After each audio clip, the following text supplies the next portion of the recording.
avô contava uma história que quando ele era criança, ele ia de bicicleta até um terreno cheio de conchinhas e vários outros objetos estranhos. Naquela época, ele nem imaginava que aquelas conchinhas, rochas e esqueletos eram artefatos de populações que viveram ali há mais de 3.000 anos.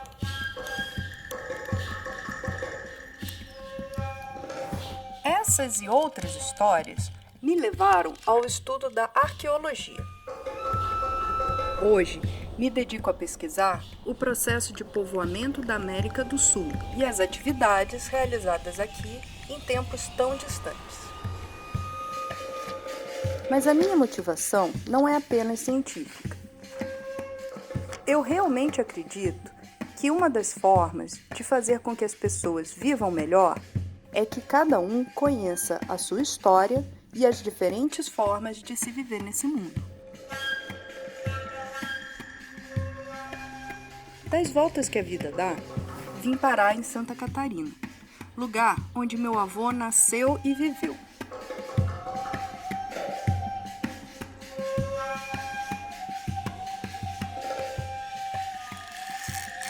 Esse estado tem vários registros dessas diferentes formas de viver, com diferentes contextos sociais, históricos e políticos. Por isso, decidi conversar com alguns pesquisadores que representam os centros de investigação do estado, cada um com sua especialidade, todos compartilhando profissionalismo, ética e dedicação à ciência arqueológica. Por meio dos exemplos de sítios arqueológicos, de tipos de ferramentas, de diferentes habitações e formas de enterrar seus entes queridos, espero mostrar que as pessoas vivem muito bem de formas diferentes, fazendo coisas diferentes com soluções bem interessantes para os problemas da vida. E que, às vezes, durante os nossos trajetos, nos percursos que fazemos diariamente, essa paisagem que nos cerca, seja ela de plantas ou de construções, é o resultado da ação de milhares de anos de pessoas simplesmente vivendo suas vidas. Nós herdamos essa paisagem e vamos deixar de herança para os que virão ao mundo depois de nós. Nos acompanhem nesses percursos arqueológicos em Santa Catarina.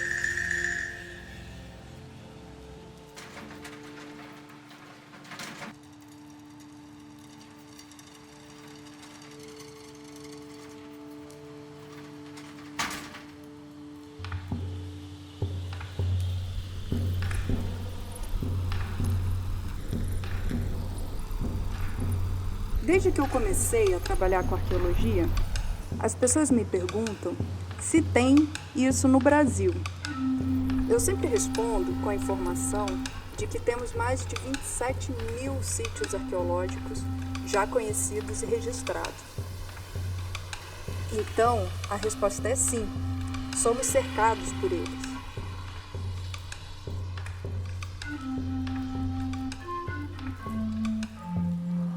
Para começar o nosso percurso, vamos falar com a arqueóloga Dione Bandeira, para a gente entender um pouco como é reconhecer sítios arqueológicos em um centro urbano. Todo o nosso território tem sítios arqueológicos. Na maioria das grandes cidades, eles não existem mais, porque a ocupação urbana antiga já destruiu esses vestígios, né? Joinville é uma cidade grande em que você encontra ainda sítios do porte do Sambaquis preservados em área urbana. Então a gente tem várias praças e isso gera uma possibilidade muito rica de interação com a comunidade, com o patrimônio, mas ao mesmo tempo sofre as pressões que o mundo urbano acarreta. O que é um sambaqui? Os sambaquis são sítios arqueológicos. Eles são constituídos de montes de conchas. Então, a gente pode definir rapidamente que são locais onde povos do passado viveram, né? E que tinham como costume acumular conchas, entre as quais a gente encontra diversos vestígios dessas sociedades sambaquianas. Eles faziam uso de quase todo tipo de matéria-prima disponível, né? Eles trabalhavam com rochas, faziam artefatos, adornos. Aí no Sambaqui Cubatama, aqui de Joinville, tem sido encontrada uma quantidade enorme de artefatos e vestígios que são vegetais que se conservaram encharcados. É o que a gente vê aqui nessa vitrine. Lá a gente encontra fibras trançadas. Então, tu vê aqui nessa vitrine tem aqui, essa do meio tem um nó, as outras duas são cordas trançadas. A história interpretativa em relação a esses sítios é antiga e teve vários momentos diferentes, né? Eles foram vistos inicialmente como depósitos de dejetos, digamos assim, ligados à alimentação, restos da comida, dos moluscos, do peixe. Depois eles começaram a ser vistos como construções e locais, como grandes aldeias onde os indivíduos sambaquianos viviam. Então você ia ter ali evidências de trabalho, de moradia, de alimentação e até de rituais funerários. Hoje, a partir de umas pesquisas que vêm acontecendo nos últimos 20 anos no Brasil, está claro que pelo menos alguns dos grandes sambaquis tinham essa função exclusiva, cemitérios.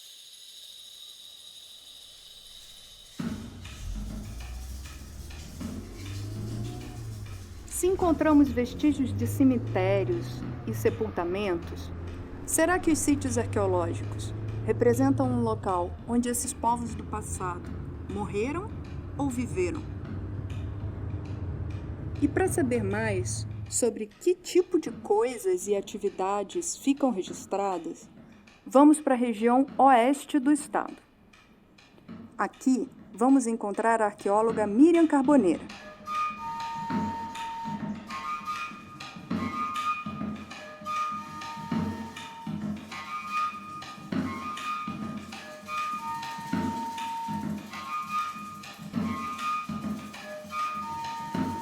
Então, Miriam, o que é exatamente um sítio arqueológico?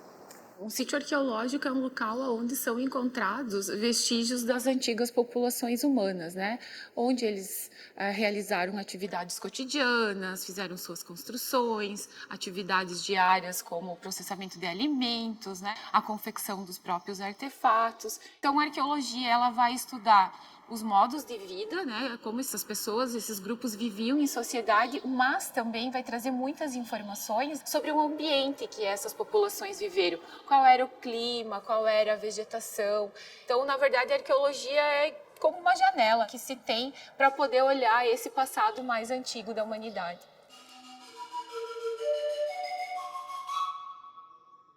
As casas subterrâneas, né, ou estruturas subterrâneas, como se tem utilizado mais, elas são depressões escavadas no terreno, fruto de populações do que a gente chama G do Planalto Meridional, ou seja, os antepassados dos caigangues e xokleng. Elas são, então, depressões que têm entre 2 a 8 metros de diâmetro, com profundidades também entre 3 e 7 metros de profundidade. Elas podem ser encontradas isoladas, né, uma única unidade ou em conjunto. E elas eram locais preferencialmente utilizados para moradias. Então, nesses locais é possível encontrar vestígios de cerâmica, restos de antigas fogueiras, em alguns casos especiais, restos de fauna, até de restos de araucária, né, do pinhão processado. Originalmente elas eram construídas com um telhado que tinha esteios de madeira e um telhado também feito com palmeiras, porém, como é um material orgânico, né, Beatriz, esse material não se preservou, então os arqueólogos não encontram. O que nós encontramos são essas estruturas, então, literalmente buracos, né, na paisagem regional. As características que a gente observa para analisar o material cerâmico inicia pela parte da descrição física em geral. Formato, a espessura, o tratamento dado nas superfícies externas. Em geral, macroscopicamente falando, são essas as características que a gente procura descrever. Mas para cada tipo de pergunta que a gente estabelece para um determinado estudo, a gente também cria as seções que vão ser analisadas. O tipo de pasta, ou seja, como aquela argila foi tratada para ser confeccionado o material cerâmico, e depois as características mesmo da morfologia. O tipo da borda, se ela é inclinada externa, se ela é inclinada interna. Quando nós temos uma parte de borda, como é o caso dessa peça, a gente pode, inclusive, reconstituir o tamanho do diâmetro dessa peça. Se ela for pintada, então, a gente também analisa outros atributos relacionados aos campos decorativos. Então, a descrição da análise da cerâmica também está muito atrelada a entender, se eu quero entender a tecnologia, a tipologia, o que é que eu quero responder quando eu vou analisar esse material cerâmico. Depois que eles são escavados, eles são trazidos para o laboratório, né? E a primeira etapa sempre é a higienização, né? Porque eles vêm geralmente sujos de terra, obviamente, né? Então eles precisam, de acordo com o tipo do suporte, não são todas as peças que podem ser higienizadas com água, por exemplo, em geral os ossos, né? Tem que avaliar o estado também de conservação de cada peça. Mas naturalmente a peça, quando ela pode ser lavada, ela é higienizada com água, e depois de seca inicia o processo do inventário, que é a numeração das peças, a descrição delas, né, que elas ficam prontas para futuras análises.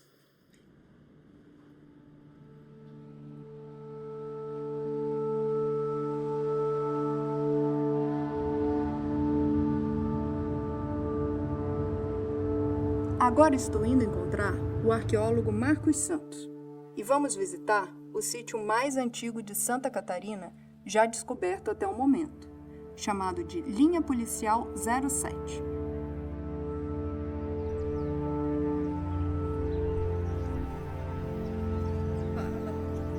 Bom dia. Beleza?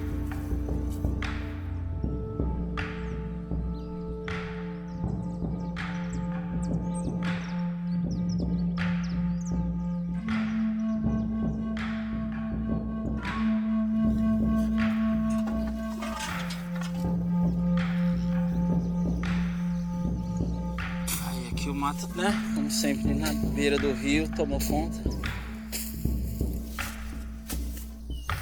Então aqui a gente tá nesse terraço que é artificial, que é o aterro desses poços artificiais, né? O arqueológico tá nesse patamar aqui embaixo, tá vendo aquela placa preta? A placa do sítio. Só que aquela placa é a parte superior do sítio. O sítio realmente é embaixo, que é onde tá a tomada, né, de mato.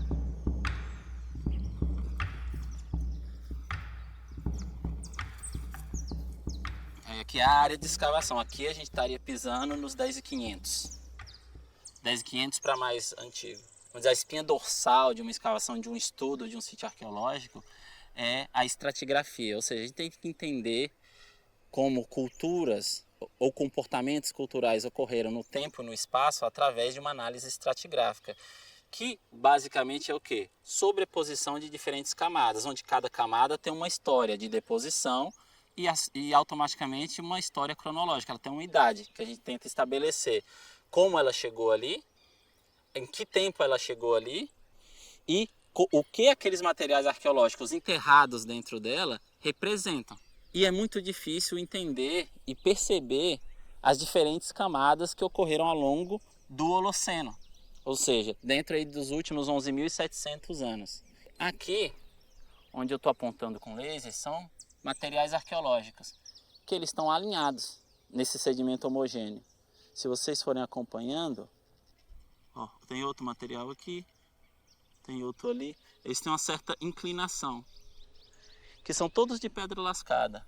Acima tem um material de um sedimento que a gente chama melanizado, ou seja, rico em matéria orgânica, que aqui é o nível ceramista. Só que a olho nu é muito complicado de perceber, então nós efetuamos aqui uma metodologia de pesquisa que a gente chama geoarqueológica. Então a gente limpou todo esse perfil, são 5 metros de profundidade na época da escavação, e coletamos de 10 em 10 centímetros amostras de sedimento. Levamos para laboratório e calculamos o tamanho dos grãos e fizemos uma média para entender do ponto de vista granulométrico, ou seja, o tamanho de cada partícula e a porcentagem de cada partícula para saber, do ponto de vista físico, como que se comporta esse pacote de sedimento de 5 metros. A conjunção desses dados resulta, então, numa sequência cronoestratigráfica e o estudo desse material chega numa reconstrução cronocultural da região da Volta Grande do Alto Rio Uruguai. Os caçadores-coletores mais antigos daqui, esses do Holoceno inicial, tem alguma ideia de onde que eles vieram? Qual é a rota de povoamento que eles seguiram para chegar aqui?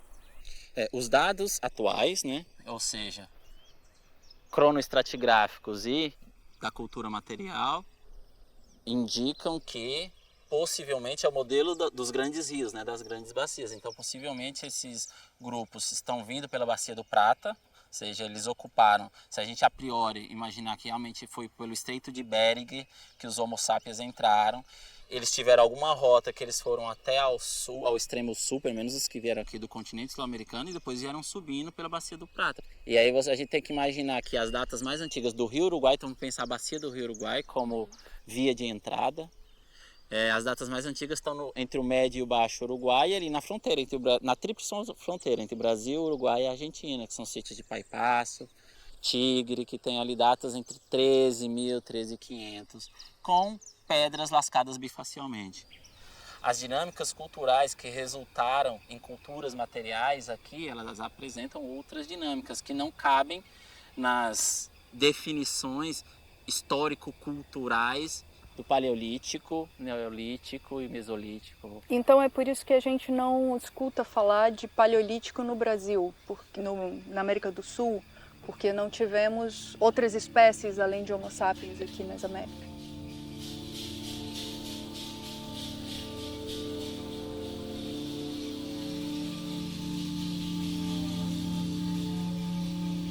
Como o arqueólogo começa a analisar o material lítico?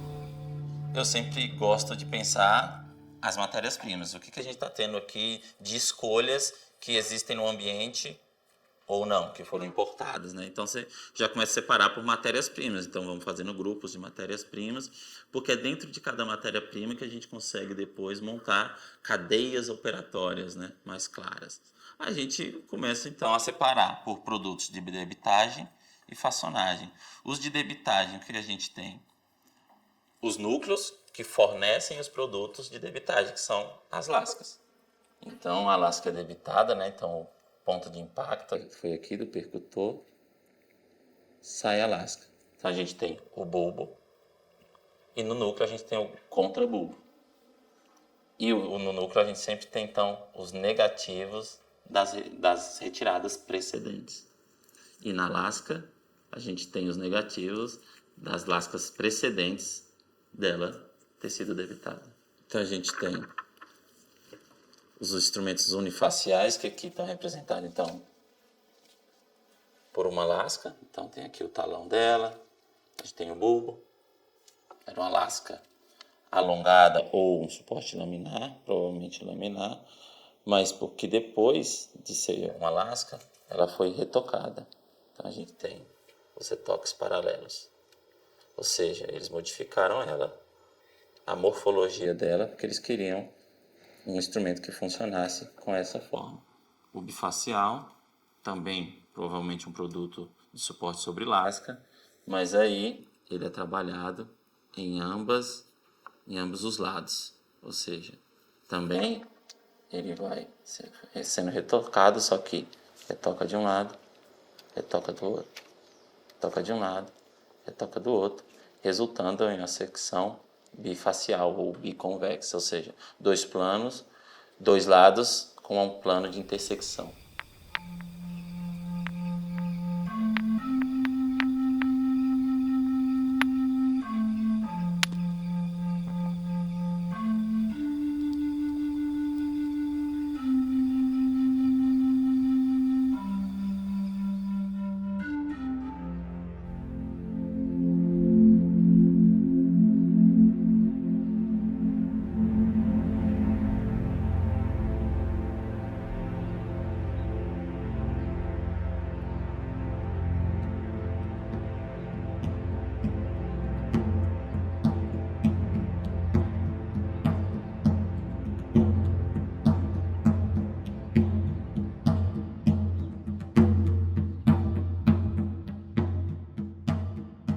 relação à arte rupestre, aqui no estado de Santa Catarina, a maioria dos registros são de gravuras e são associados aos povos G, aos antecessores dos Kaigang, Xokleng, Laclanô atuais. Tem também alguns registros de pintura rupestre lá no município de São Francisco do Sul, no sítio Casa de Pedra, que foram achados só recentemente. Esse sítio daqui é conhecido desde a década de 1960, então ele já foi bastante estudado. As gravuras são confeccionadas sobre o arenito botucatu, que em seu momento geológico eram dunas que posteriormente foram metamorfizadas e adquiriram essa textura e coloração bastante densa e avermelhada. As pessoas que produziram essas gravuras tiveram que preparar a superfície antes, então dá para ver um picoteamento em volta da superfície para deixar plano e permitir o traço da gravura desejada. Aqui se encontram gravuras de figuras antropomorfas, zoomorfas e geométricas. A imagem mais conhecida é a figura do guardião, que representa uma máscara, um rosto humano, que é muito semelhante às pinturas corporais que os povos G fazem hoje em dia. Outro exemplo são os próprios grafismos geométricos que também são encontrados nas cerâmicas e nas pinturas corporais desses povos.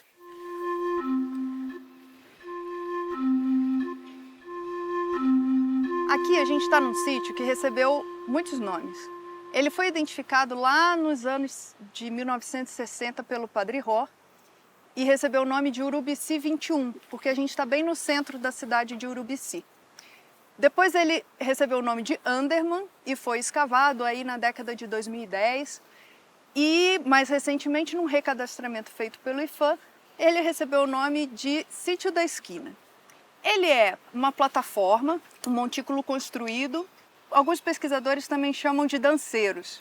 Ele é composto por essa plataforma principal e por um anel também de elevação de sedimentos em volta. As araucárias no entorno têm relação com a ocupação dos ancestrais dos G, que construíam esses sítios e habitavam a região toda.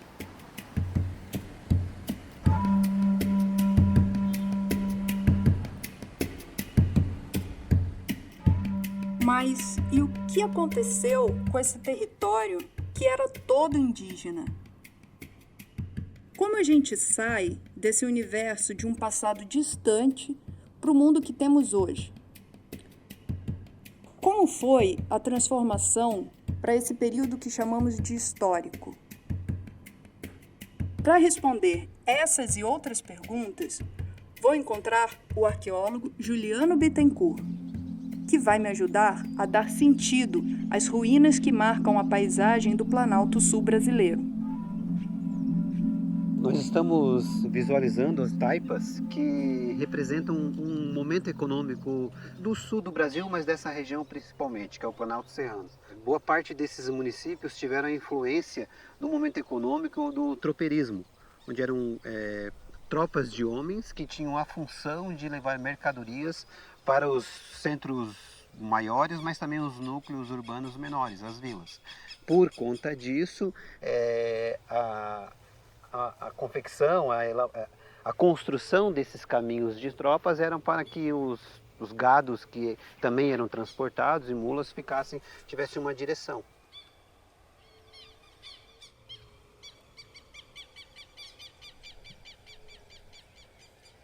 Essas estruturas tinham a função de marcador de caminhos, mas também servindo para marcar as propriedades e os outros caminhos menores que ligavam para os pequenos vilarejos e localidades. As taipas históricas sempre teve a influência dos escravos afrodescendentes e os povos indígenas também. E essas estruturas, elas têm essa referência histórica mais longínqua, mas também é uma técnica utilizada nos dias de hoje nessa região aqui onde a gente está.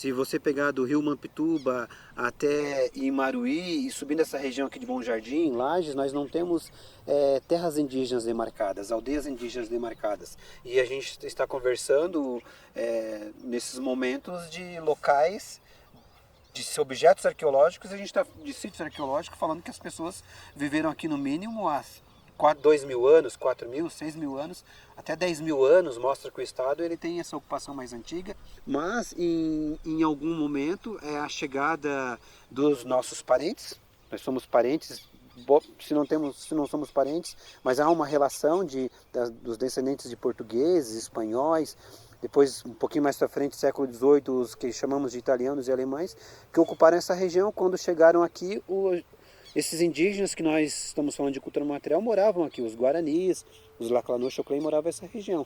E toda essa população, ou elas morreram por conta das epidemias, as doenças que foram trazidas, ou morreram pelo extermínio.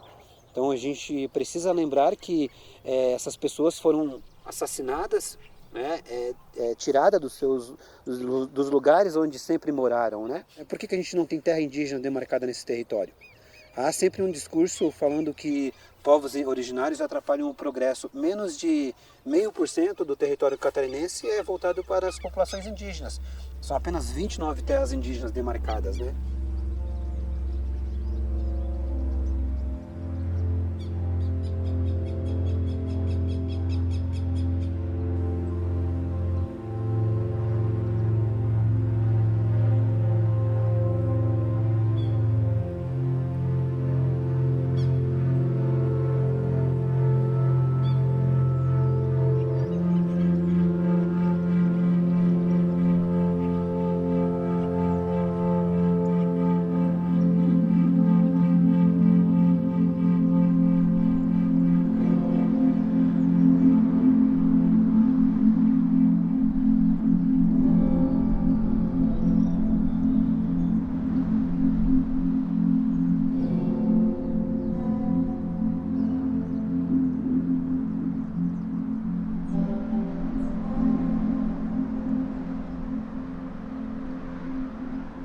E essa história chega até o litoral, num local conhecido como Morro dos Conventos.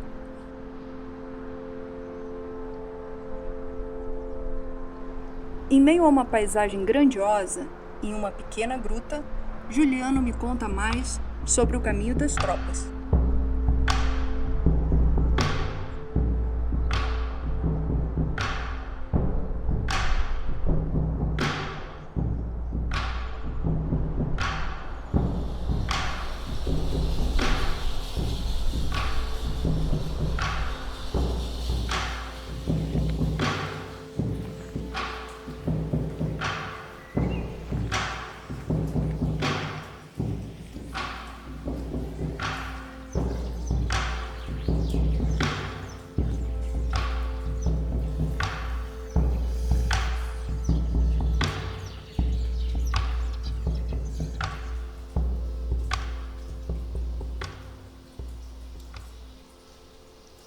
O caminho das tropas chega até aqui.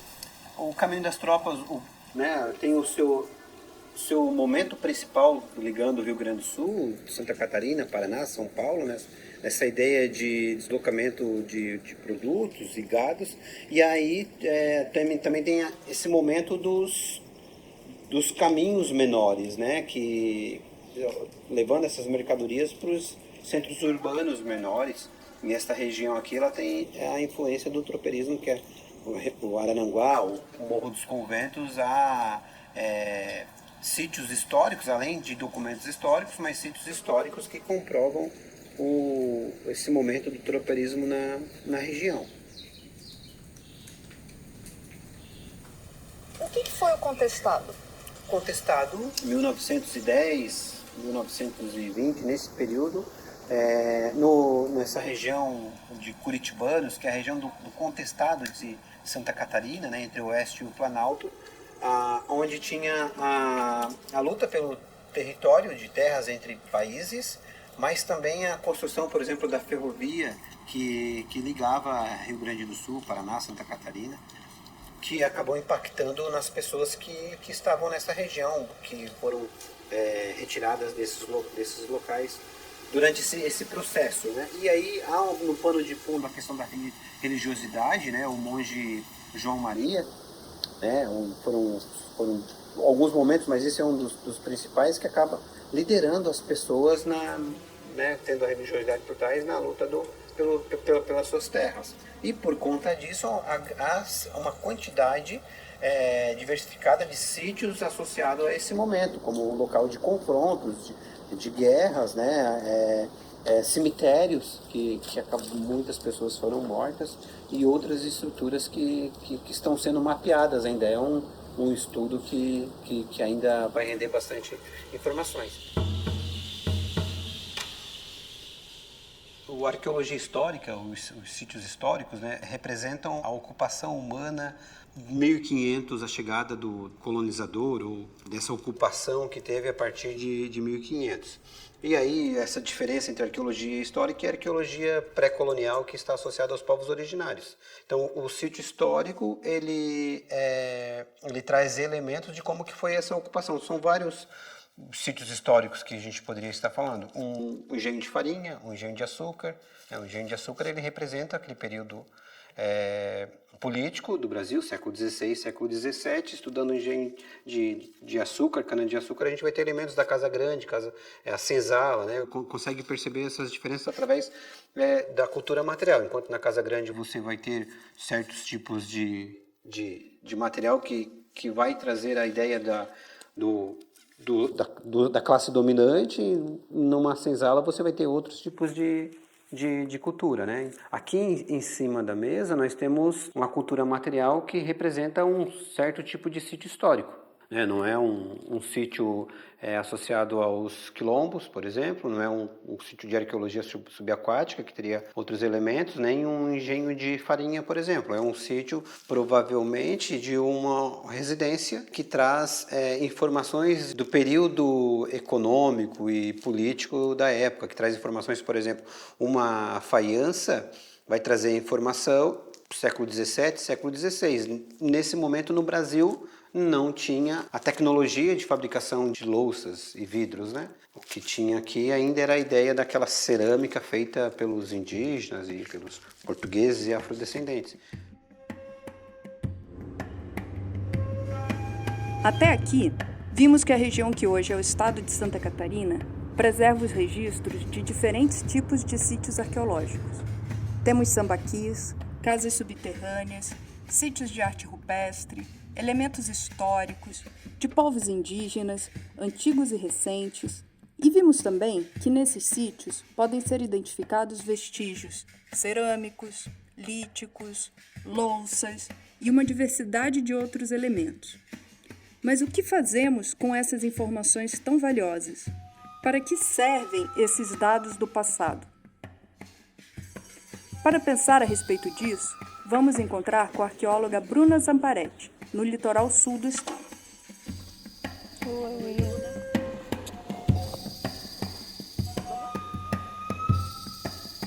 O que é a arqueologia pública? A arqueologia pública, ela vai trazer uma discussão acerca da função social da arqueologia, né? Para quem que a arqueologia é feita?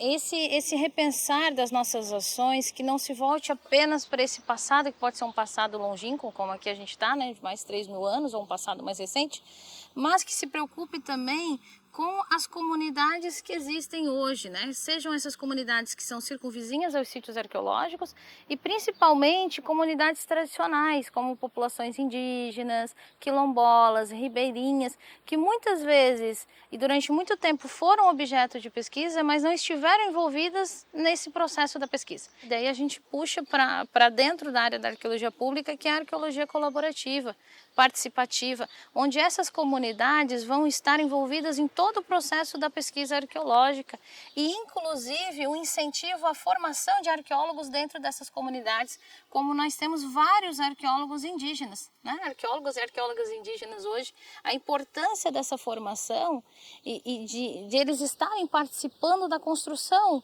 da sua história, né? Da construção dessa pesquisa. E isso é muito importante, é uma discussão que engrandece a nossa área, que engrandece a arqueologia e que contribui para a continuidade das pesquisas arqueológicas, para a importância das pesquisas arqueológicas, para sair de um ambiente que durante muito tempo foi estritamente acadêmico.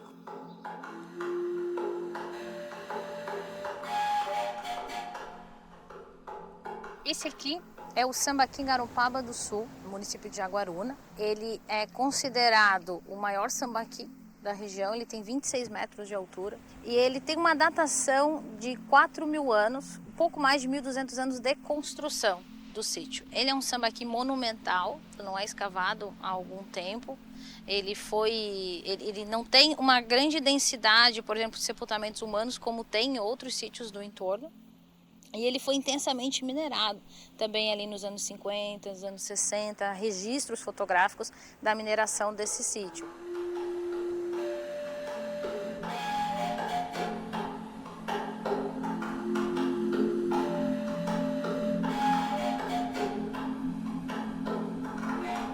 Os sambaquis foram minerados com que objetivo? Para fazer cal. É o uso econômico desses sítios. Então, quando a gente tem um desenvolvimento litorâneo, a construção das cidades, a necessidade do uso de cal para a construção civil. Também, muitas construções antigas vão usar as conchas junto a óleo de baleia e barro para a construção delas. Mas a produção de cal foi muito intensa no processo de urbanização do litoral. Então, se precisava do material conchífero para a produção de cal e se tinham enormes sambaquis na região. Então, foi durante muito tempo o uso econômico desses sítios. Como é que o arqueólogo faz para escavar o sítio arqueológico? Depois que a gente chegou na área do sítio, delimitou a área da escavação, onde a gente vai estar escavando, porque inicialmente a gente vai fazer a limpeza da área, depois vai fazer o processo de delimitação da quadrícula. Então aqui a gente vai fazer uma quadrícula de 40 por 40. Feita a delimitação da quadrícula, a gente vai começar o processo de escavação. Decapando de 10 em 10 centímetros. Quando a gente encontrar o sedimento, a gente vai recolhendo para passar pela peneira. As evidências, artefatos, lascas menores vão ser identificadas. E os demais artefatos encontrados, tomar o cuidado para não retirar eles dos lugares, até para entender o contexto onde eles vão estar, e respeitando também o nível da escavação, evidenciar bem o material. Feito esse processo, se registra, fotografa, desenha, recolhe o material e continua a decapagem dos níveis. Então a gente vai recolher os materiais, etiquetar eles e a partir de então eles vão para o laboratório para análise.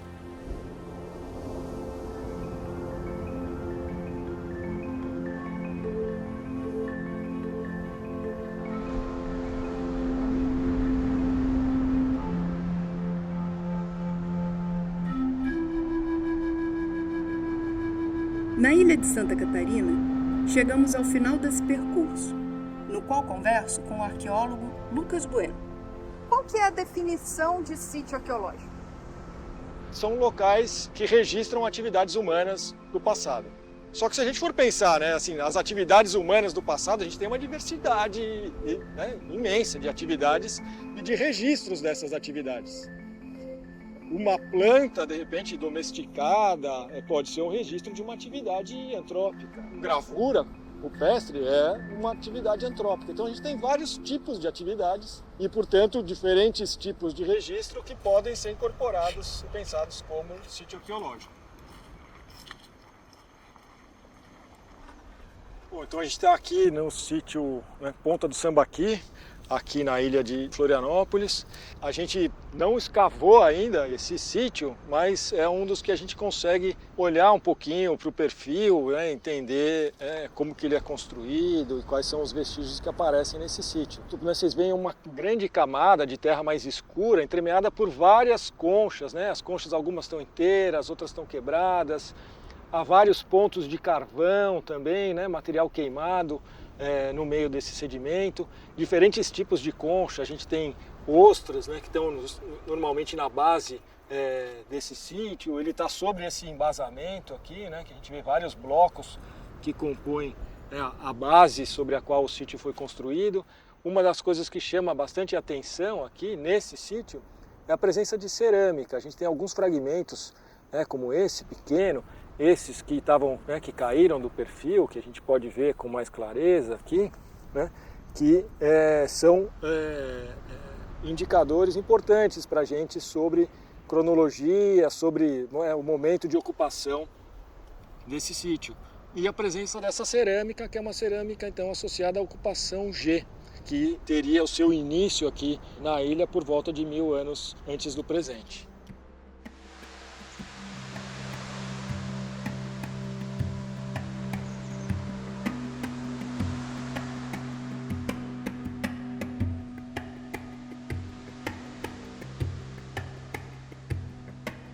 A gente está no Costão do Santinho aqui, né, onde tem vários sítios rupestres, e se a gente anda ao longo da trilha, você tem vários momentos de concentração, onde aparecem em algumas pedras gravuras. Será que tudo isso é um sítio arqueológico? Ou são vários sítios arqueológicos, um atrás do outro? Como que a gente separa onde começa um e onde acaba o outro? Só a pedra onde aparece o registro, que é o sítio arqueológico? Só que a gente tem que pensar que a gente está falando de atividades, de pessoas que circulam. Né? As pessoas não saem de um ponto e vão para outro teletransportadas. Né? Elas caminham. E, portanto, você tem, né, que pensar que assim, a paisagem faz parte desse caminhar, da experiência do lugar, e tudo isso faz parte do que é aquele sítio arqueológico. Ele só faz sentido pensado nesse contexto, que é, aliás, uma palavra-chave da arqueologia. O contexto. O contexto vai te ajudar a definir, às vezes, questões básicas da disciplina. Por exemplo, o que é sítio arqueológico. Né? Se a gente pegar no estado inteiro, a gente vai ter uma grande diversidade de sítios, né? Que, na verdade, está relacionada com uma diversidade de povos e sociedades que ocuparam toda essa área que a gente chama de estado de Santa Catarina. Então, você imagina a diversidade de sociedades e de formas de ocupação do espaço, e de produção de objetos, né, de cultura material que vão ser diferentes. Né? Que a gente tem que eliminar, que é esse conceito de pré-história. Né? Então, a gente tem uma série de sítios que estão relacionados às sociedades indígenas que começam a se formar há 20 mil anos, mas que existem hoje. A gente tem que pensar nesses elementos de continuidade. Se a gente considera os sítios e classifica como pré-colonial, a gente está atribuindo um período e parece que eles desapareceram, sumiram. A gente contribui para esse discurso de extermínio, de desaparecimento, separando ou alijando os grupos indígenas atuais da sua própria história. Então a gente tem que remodelar essa forma de pensar sítios pré-coloniais e pensar sítios históricos, entendendo que no período histórico a gente tem diversos coletivos, diversas sociedades interagindo, inclusive as sociedades indígenas. Então você tem algumas coisas que vão definindo o movimento dos corpos. A arqueologia do movimento passa também por entender como os corpos se situam no espaço. A gente vê isso hoje em dia. Se a gente se desloca um atrás do outro, a relação que a gente se estabelece e a forma como a gente entende o lugar é diferente se a gente vai andando um do lado do outro, se a gente não tem uma ordem para se deslocar.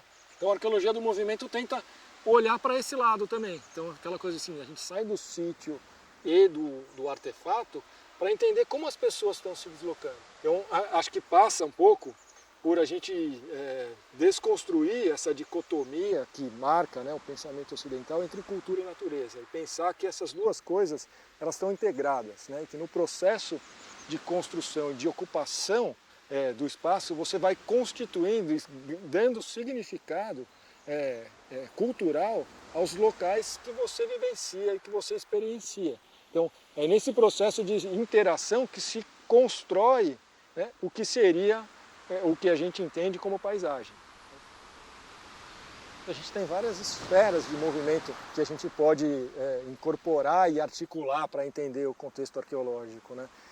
desde as pessoas que formaram o que a gente entende como sítio arqueológico hoje, as pessoas que circularam, né? Acho que é interessante essa ideia de pensar que um sítio, talvez, né, usando um pouco, né, da linguagem também do Ingo, né, pensar os sítios como um nó, né, que interliga, é um lugar que interliga caminhos, onde as pessoas podem ter parado por um determinado momento, mas elas seguiram várias rotas para chegar nesse local e saíram desse local, né? Então, são sítios, né, que interligam caminhos, na verdade. É interessante pensar, acho que o sítio dessa forma, né?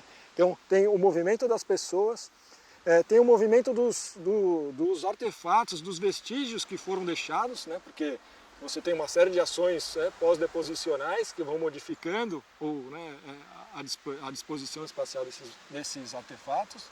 E você tem o movimento dos arqueólogos que vão trabalhar com esses sítios. Então você tem uma integração de movimentos em diferentes temporalidades também, né? E no fim, se a gente for pensar com essa perspectiva, não tem nada estático na arqueologia, não tem nada estático no registro arqueológico, né? Ele é um conjunto, também um outro nó, né? Um outro nó talvez dessas temporalidades que se encontram nesse lugar, né? Pensando aí nas pessoas, nas coisas e em nós mesmos, né?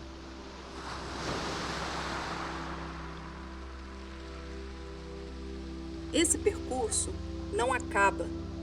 À medida que os diferentes registros arqueológicos vão sendo conhecidos e novos dados vão sendo produzidos pelas diferentes linhas de pesquisa, se desenvolve a nossa capacidade de compreender nosso próprio passado e a nós mesmos, tanto enquanto indivíduos como enquanto sociedade. Como diz Ailton Krenak, o futuro é ancestral. É do nosso passado que vem a nossa preparação para o futuro. Não podemos alterar o passado, mas sim aprender com ele. Pois é desse aprendizado que vem a adaptação coletiva para o nosso futuro como humanidade.